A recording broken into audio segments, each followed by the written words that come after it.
इन्हें पार दिखा लें। ठीक है।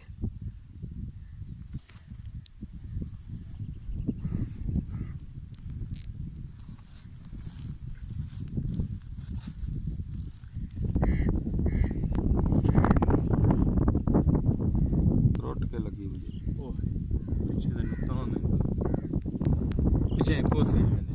दिखा ला ये आए बे ये जोड़ी में मंडे जले भेड़ देन भेड़ वो इने पोनन जोर दा।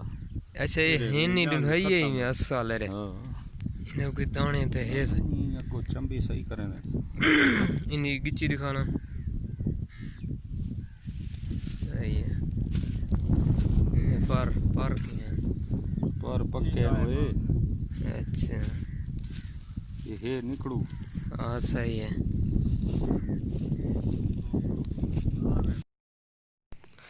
दोस्तों हुण बनी वधिया 12 सारे कने टोटल 7 बटेरे लगे हैं जिन्हें विच 2 पक्के बटेरे हैं ते 5 कोसी हैं ते 12 दी वजह कने सारा शिकार इतना नहीं बनया चाहिए।